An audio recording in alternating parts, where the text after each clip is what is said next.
As the Davinci Resolve community continues to grow, we get more creative people coming into the space. And fellow YouTuber X Sessions is one of those creatives. I'll leave a link in the description, you can check out the YouTube channel, but today I'm going to be talking about one of their plugins. The plugin is called Motion Suite. It's pretty much like a Swiss Army knife for Fusion. Now the plugin per se doesn't add functionality to Fusion. It basically takes things that maybe take you 5 to 10 minutes to create, several different nodes, and turn it to a one-button click. Things that the plugin is capable of range from motion graphics to just simple effects, which is what most of I'm going to be focusing on today. You check out that YouTube channel, they have 2 or 3 videos that's actually going more depth into what Motion Suite is capable of, so be sure to check out those in the link in the description. I'm just going to go over some of the cool effects that I saw while messing around with the plugin. It comes with a README file for both Windows and Mac. I'm on Windows, so I'll go into my programs, Blackmagic Design, Davinci Resolve, Fusion, Scripts, Comp, and there you drop the X Sessions folder. And so you go Blackmagic Design, Davinci Resolve, Support, Fusion, Scripts, Comp. Here I already have it, so I'm not going to do it again, but here you'll copy and paste the X Sessions folder that you get from the download. Now this is the Fusion plugin, so we're going to go directly into Fusion. Then we're going to go to Workspace, Scripts, go to X Sessions and Motion Suite. Then you'll click Motion Suite version 2.1. Now you'll get this new window. As previously mentioned, I'm not going to go over everything, just a few key features I liked, and I'll leave a link to his original video to go in more detail. Pretty much all these effects can be done within Fusion. The idea with this plugin though, it saves you time. So if I click on text and say for instance I want to create a long shadow text, I can just go here and click a long shadow. Done. If I click on this long shadow and then go here to it says unpack and click on that, it's going to unpack the nodes for me. If you double click, you see all these nodes were used to create this long shadow effect. So instead of going through all the time using these nodes to create this effect, you just click the button. You can also use this unpack feature on other nodes as well. So if I hit Control and Space, I'm typing MT. I'm gonna select Colorama, which is from the Reactor plugin. If I click on it and then hit unpack, unpacks that node. If I double click here, it's only a single node in here, but basically use custom tools to create the effect. But you get the idea. If it was 100 different nodes, it will show all of them here. Going back to the lights, you can click on Auto Glow, create a glow effect, Inner Glow for inner glow. Then you can customize them within the Inspector tab. Now these are the glow nodes, which again comes in Davinci Resolve. You can customize the size of the glow and the blend of the glow, create your own custom unique effects. Moving over to the effects panel, one effect I found very impressive was the flames effect. If I bring this up here and take this output connected to my text node, it's going to create a merge. It's going to bring in the flames. Go over into the Inspector tab, I hit the drop down on the shape. I can move the start point to actually position the flames where I want. I can spread this all the way across. I can change the offset of the flames to make them bigger or smaller. Then of course you can change the color of them. Again, this is something that's completely possible within Davinci Resolve. But of course you have to know the exact settings and the exact node flow. I'm gonna hit stop here and then click on flames, select unpack.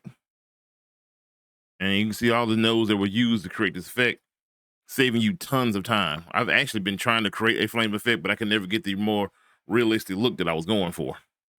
So definitely we'll be using this in the future. For those of you who are fans of anime, you'll recognize the speed lines. You also have super lines. This is something they use a lot of animation when even though it's a still frame, they're trying to convey motion. Go down here and click on energy. This is kind of like the Saber plugin from After Effects. It has energy to it. As you can see, the effect has energy to it. You can see the motion here, which of course right now is actually really too bright. I'm gonna feather the edges. I'm gonna go down here and turn down more of the blend. Basically just kind of soften up the effect. You can see the energy effect is affecting the text as well, giving this kind of displaced wavy like effect. Then you have this dust effect, which is more or less like a particle effect. Click on it and move this up here. So this gives you this cool particle effect that you can customize. You combine this with the energy effect. So I'm gonna take this, disconnect that from here. I'm gonna connect this into the energy and then connect it to the merge. Then I'm gonna take the merge and connect it back to my output. Utilizing the default settings, you create this amber like effect. If I go into dust and go into the Inspector tab, I can turn up the amount of the particles and I can change the lifespan of them. By default, they have a subtle animation when they don't come in to around about frame 40 or 50. Mess around with text. You can go into the shaders and mess around with these different parameters to create an outline effect, or you can just go down here and click outline. Then just instantly create an outline of your text, or pretty much anything that's connected to the input. Then you can alter the amount of the outline. Go down here and click on hover. If you're going to create a hovering text, you can slow down the speed, hover the Inspector tab.